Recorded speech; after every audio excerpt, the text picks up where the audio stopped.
So, you guys requested a challenge rift build for a monk, and I'm here to deliver. So, what do we need inside the challenge rifts? Well, firstly, if you want to push the challenge rift, you will be getting 10 times the damage you would normally get, and you're also dealing like 10% of your normal damage inside there. So, we have few problems. We have the damage problem, and we have the problem that we will die almost in one shot every time, at least to the bosses. The monsters are a bit easier, but we need to deal with the monsters in a fashion we don't get hit. So, I needed to make a build that will kill the boss pretty fast, or at least as fast as possible, as you know, with the monks, that's one big problem, single target damage.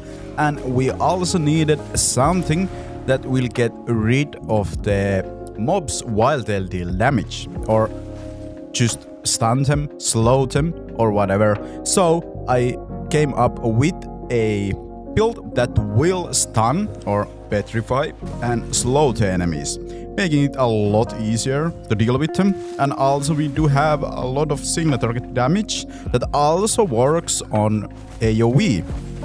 So that will help with the challenge rifts a lot. Now, if you do have a lot of resonance, there are few other variations you could use because you have a bit more damage. So in the end of the video, I will have a high resonance variation where you can make a build that is a bit easier with the mobs but a bit slower with the boss. But if you have a bit less resonance, there is no way you can kill the boss fast enough with that build, so keep that in mind. So let's start with the skills. So first off, we are using Fist of Thunder. We are using Daily Reach on the other one, but with this we need the Fist of Thunder. Using Exploding Palm, this will explode and every enemy will explode, making it a bit easier to deal with the monsters. Also, we kind of need some dashes there. Mystic Strike, this is just some extra damage and we get the attack speed from here. Mystic Allies, well, this is just damage, and Inner Sanctuary is our only control skill here. Now, the essences with a Fist of Thunder we are using Order Without Sin. This is just for the damage. This also helps clearing the monsters because you do get the bubble that will damage everybody around you.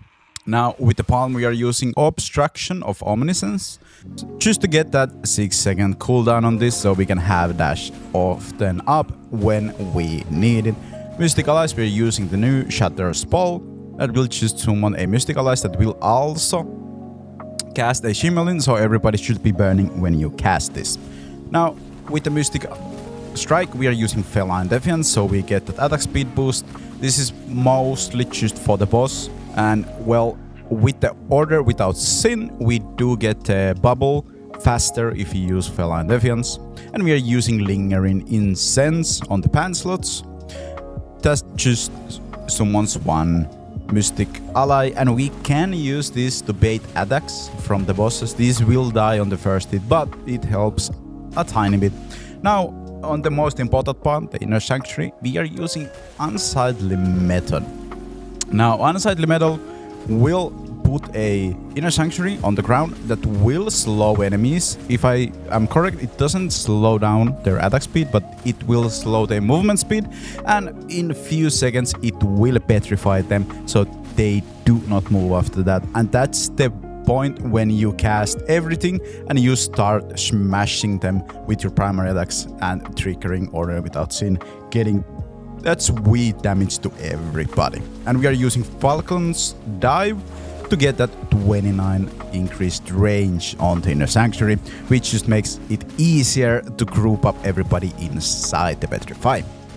Now on the set items, we are using Awakening's Urge just for the 30% attack speed bonus, just to make everything faster and the bosses easier, because in the boss we need to use the 4th attack. And if he cannot use that before he attacks, well, then we can't deal with the bosses.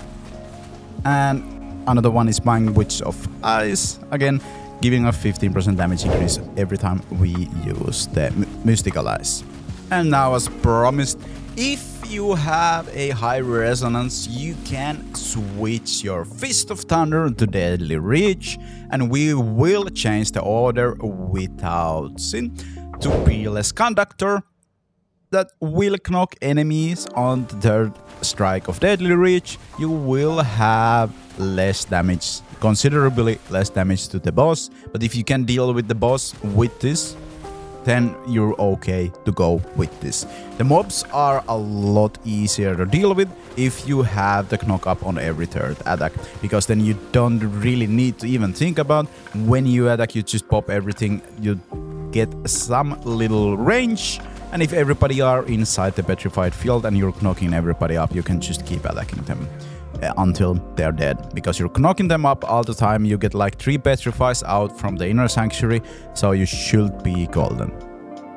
So if you have higher resonance, or you think you can deal with the boss, that you have enough damage to deal with the boss with this build, this is another option to use inside there. Basically same build, just swap your Fist of Thunder and swap your Revitascent Wheels Conductor. Hopefully this video was helpful and you can push a bit harder on the challenge rifts. I really cannot do that because I have only 25,000 combat rating and there are people with 28,000 on my server, so I'm pretty far away from there. But hopefully you can do that with this build, and I will catch you on the next one.